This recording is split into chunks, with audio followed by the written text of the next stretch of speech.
څنګه رشته راشي لکه ته څنګه رشته بچې ښه ده یې عزت زه وینم سبق ته ویلی دی او جی د سکول دی څونه پورې نهمه پورې مې ویلي بیا ولې پرېښود بس د غربیې د وجې مې پرېغوسته مور مې وفات شوه او د سپارې سبق او جی ترجمه مې کړې قرآن ناظره مې کړې دی شکر دی الحمدلله واړه سبقونه هم راسره وي ګرانو کتونکو علب خان شیرپا ویلبر فاونډیشن ته مختلف خلک راځي کوم د رشتو سلسله چې روانه ده الحمدلله یو شمېر رشتې چې کوم دي هغه منګه وکړلې دي او دا غورې ډېره عجیبه شان خبره ده چې یو تورسرې یو زنانه ډېر داسې وي چې هغه مونږ سره په ویډیوګانو نه دي راغلي په هغوی مونږ ته اطلاع وکړي چې یاره ما له ښه شانته رشته وګوره ډېر داسې وي چې دې ځای ته راشي مونږ سره خبرې اترې وکړي او مونږ یې تاسو ته وړاندې کړو خو خلکه چسکې یې لګوي چسکې بس هسې بین اخلي ټلیفون کې یار زه واده کوم ښه زه واده کوم ښه ما سره یو دوبۍ نه یو سعودي عرب نه ډېر لوی لوی لالچ یې راکړه چې دونه پیسې او دا واغه نو بس بیا ورته هسې ما له خولې نه وختل ما یې وروره 14مه ورځ د موبایل ډسپلی مې خرابه ده نو د ډسپلی له خوا سره راکړه چې دا ډسپلی ټیک کړمه د موبایل کې مې ویډیوګانې هم دي نمبر هم دي خو بیا یې میسج نه دی کړی نو مونږ په دې لاپو دوپړو باندې هم پوهېږو او څوک چې انټرسټ وي که نه دلته کې راشي خبره اترې وکړي دا ګوره دا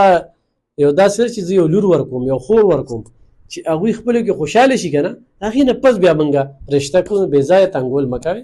او چې څوک پکې د چسپي اخلي لکه د دې ماشومې عمر به ستا څونه 19 کاله مور نشته نه جی تا له چې څنګه رشته راشي لکه ته څنګه رشته بچې ښه ده یې عزت زه وینم سبق ته ویلی دی او جی د سکول دی څونه پورې نهمه پورې مې ویلي بیا ولې پرېښود بس د غربیې د وجې مې پرېغوسته مور مې وفات شوه او د سپارې سبق او جی ترجمه مې کړې قرآن ناظره مې کړې دی شکر دی الحمدلله واړه سبقونه هم راسره وي ګټه وټه لکه ژوند څنګه تېرېږي ستاسو انکم هم څه دی لکه ته کور کرایه څونه ورکوې 4000 روپۍ د کور کرایه ورکوو ګرمي زیاته راتاوي بجلي نشته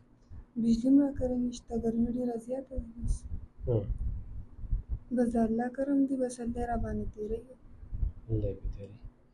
ګرانو کتونکو دغه ستاسو د وړاندې دي دې خبرو کې مقصد دا دی چې دلته کې راځي په دې 19 کاله عمر دی په یو امید باندې دې ځای ته راغلی ده او خپله غریبي هم بیانوي چې د کور کې 4,000 کرایه کور کې صرف 2 خویندې دي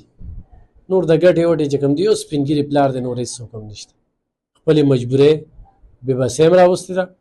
خو مونږ ورته چې رشته کې ولې نه کوو چې ښه شانتې ځای میلو شي داسې مونږ سره یو شمېر رشتې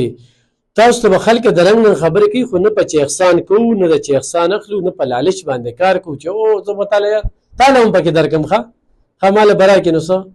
زه به تاله جینۍ وکړم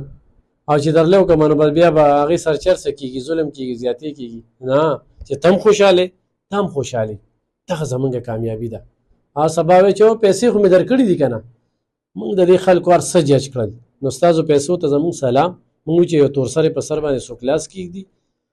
تاسو ته به خلک هر رنګه کوي چې هله د مټۍ راله دونه رولېږه د دې راله دونه رولېږه د هغې راله دونه رولېږه مونږ چاته دا نه وایو مونږ دا 15مه ورځ ده د موبایل ډسپلی خرابه ده ډېرو خلکو یا چې کومې لاپې لاپې ایستې وي که نه حقیقت دا ما سره وسایل نه وو د اوس هم موبایل خراب دی الله به خیر کړي الله به خیر کړي او ته څه کوې مړه دا خواسې دا باسې درولېږم او کور چې کوم دی نو هغه خو به م والا واخلم 15 مرلې کور نیکه 400 زمونږ فارموله ده که نه هغه به موشي دا به موشي نه هسې ځان لړه خوشحالوې ور دا داسې نه کېږي نه په ټلیفونونو باندې رشتې کېږي ښه ډېر خلک وایي یار دغه ځای د سعودي به نکاح ونشي چې به دلته ته جست ټکټ وکړې او راولېږې نو خو داسې شوي نو بیا ما ته ووایه نو ګرانو کتونکو دغه څو خبرې مې هم در سره شریکولې پړه مې وې او